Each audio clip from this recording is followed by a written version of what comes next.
Hello,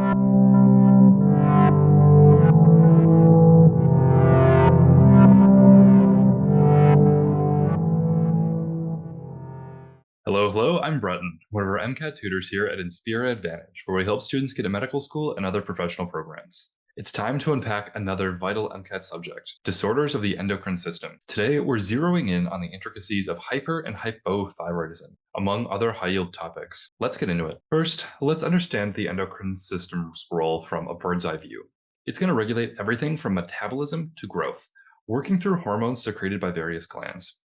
These hormones, whether peptide, steroid, or tyrosine derivatives, maintain homeostasis, the body's stable internal environment. Think of it as reacting with negative feedback loops, which if you aren't familiar with negative feedback loops, please watch the video we just released on it. It'll be really helpful for this one. On the MCAT, it is essential to understand how hormonal imbalances disrupt this negative feedback loop, leading to different types of disorders. Let's talk about the most popular one you're probably going to see on the MCAT.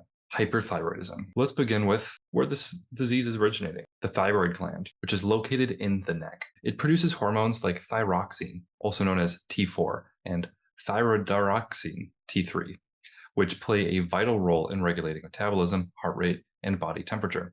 In hyperthyroidism, the thyroid gland is overactive, producing too much T3 or T4. This condition often arises from something called Graves' disease, which is an autoimmune disorder where the immune system stimulates the thyroid to overproduce hormones. The excess thyroid hormone accelerates body processes, leading to symptoms like rapid heartbeat, weight loss, and anxiety. Target organs affected include the heart, muscle, bones, digestive system, leading to just widespread physiological effects. Really, I want you to remember weight loss as the big takeaway from hyperthyroidism. Every question I've seen the MCAT ask about it, they are always referring to weight in some way. Hyperthyroidism, you're losing weight. Hypothyroidism, you're gaining weight. And stick around to the end because I've got a great mnemonic to help you remember that. Let's talk more about hypothyroidism before we get to mnemonics. Hypothyroidism is characterized by an underactive thyroid, hyporeactive. Hypo means low, it's less, right?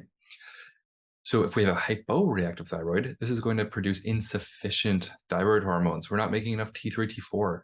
Some causes of this are known as Hashimoto's thyroiditis, which is something I hear all the time on TikTok. Hashimoto's. Everyone's like, oh, I've got Hashimoto's. This is what they're talking about that. They're saying that their Hashimoto's is causing hypothyroidism.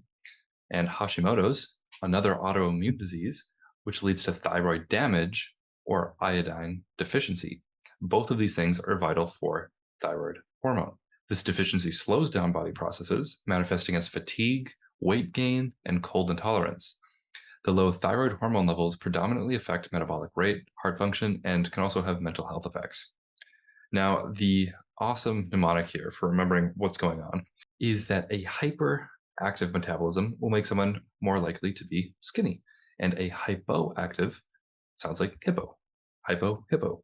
And one of the most common symptoms of the MCAT likes to reference is being skinny versus obese for hyperthyroidism and hypothyroidism, respectively. Hyper, skinny, hypo, obese. Other high-yield endocrine disorders for the MCAT include diabetes, also known as diabetes mellitus, Cushing's syndrome, and Addison's disease.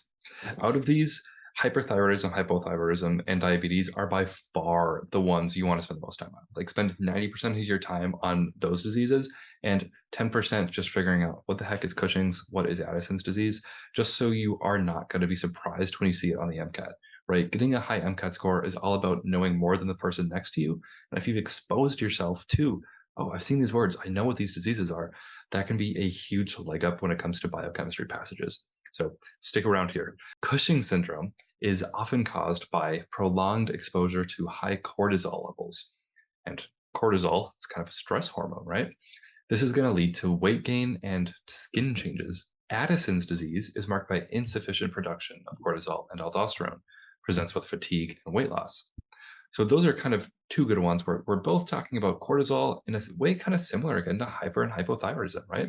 Cushing's, we've got too much cortisol, where Addison's, we've got too little cortisol.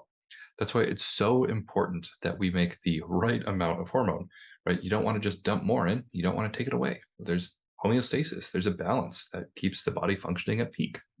For MCAT success here, really just focus on the underlying mechanisms of these disorders from a really broad perspective. It's a failure of negative feedback mechanisms. This depth of knowledge will not only prepare you for MCAT questions, but also for future medical studies. These are diseases you're going to be talking about for a long time. To summarize this video, the endocrine system disorder offers a glimpse into the delicate balance of the body's functions. Your understanding of these conditions is a stepping stone to MCAT success and a competent medical career. So thank you so much for joining me for another MCAT Bite. Keep up the hard work, and I will see you in our next session.